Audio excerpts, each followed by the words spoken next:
Hey, so I know that I had team members and we're all talking about how, changes can be made and how I should come across.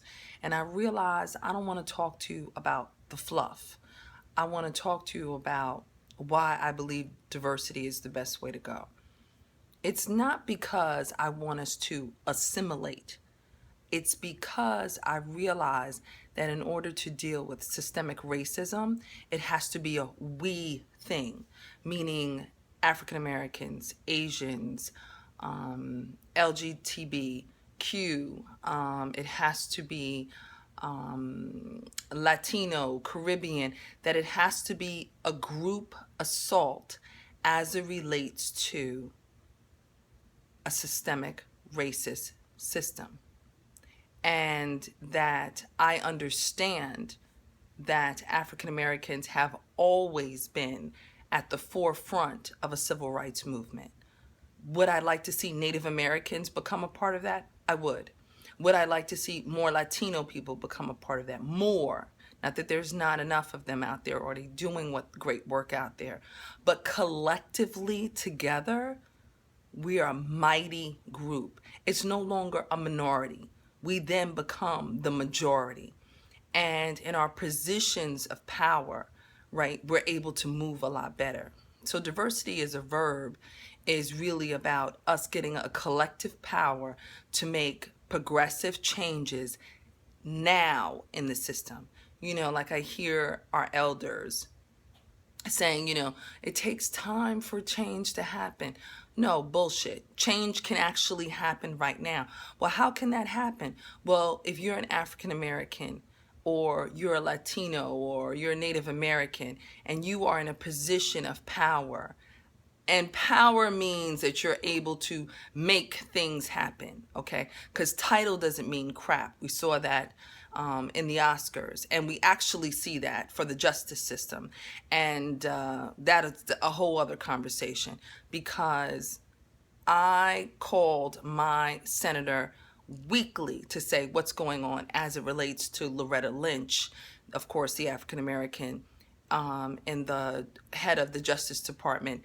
And I don't see crap being done. So you can have the title, but if you don't have the power to do anything, you can't be diversity as a verb, because you have no verb in which to do it. So what I'm talking about instead is where people of color, where we can make massive changes, and doing that in a global way.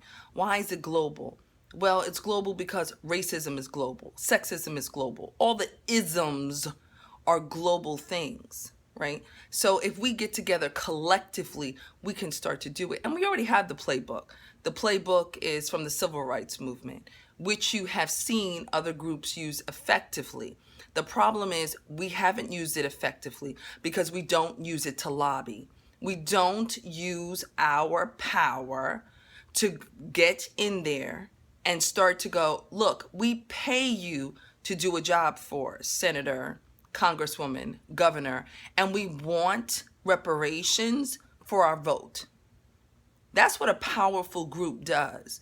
And so I started to think, in order for me to get this going, I've got to create YouTube channels. I mean, a YouTube videos that talks about galvanizing. So I'm into solutions. I'm not into problems. I'm not into sitting here going, oh, we need leaders. Let me tell y'all something. We don't need a leader. You don't need a leader. It's nice. We appreciate it. But we all know that leader doesn't speak for us personally. We all can pick up a leader and go, there's some issues with them I don't necessarily agree with. So be the leader in your house. If you're the husband or the man, or if you're the woman, if you're the one rearing that family, be that leader. And we're going to talk about how to be leaders in your home. Then this way you can expand it to community. You can demand things from your school. I never know why people don't demand their schools to do different, and why we see European Americans getting things in their schools and we sit back and we don't know how. We're so used to, as a group of people, making lemonade from lemons, right? While you see other people, such as European Americans, instead of them taking the lemons and making lemonade, what they do is they plant other other fruits and vegetables. And that's what we need to do. That's what we need to start thinking about. So when my team members talked about, how should you come across? Come across, hi. I can't do that. I can't do the fluff. I can do the real ish to you. And that's what this YouTube channel will be about. So I'm going to daily get on here and talk to you about social issues and how we can combat them as a group of people. So this is not a YouTube channel just for African Americans, though we are at the forefront of change as it relates to social change in every single situation. So that's why when Native Americans who are now upset about the pipeline being done, what you should also be upset about is the education. What you should also be upset about is a lot of other things. But if we start to galvanize together, then we can cause a mighty movement. And that's what it's about. And I know a few of you out there are going to say, Gina, there's no way we're going to be able to do it because we don't get together. We don't do enough stuff. Listen, I can't live in the we can't or the small percent. I can only live in right now and the subscribers that I have, and those subscribers sharing it to other people, and us starting to do this, because right now we're in a powder cake as it relates to our political situation in the United States. And depending on who becomes president, and please let's not send comments about, oh, I'm not going to vote for. You're going to have to vote. Now, whether you choose to vote for the Green Party, which is a no vote, but I can respect the fact that it's a vote. Right? Or if you decide to choose between Hillary, did y'all catch the face for that? Okay, good. Or Trump. Whatever party you decide, we're going to have to deal with that as a people because they are making decisions.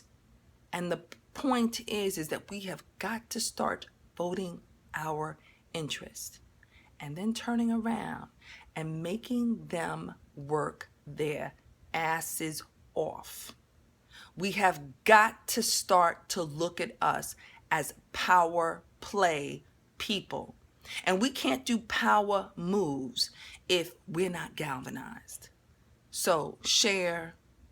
So send this to your Latino Caribbean friend. Send this to your friend who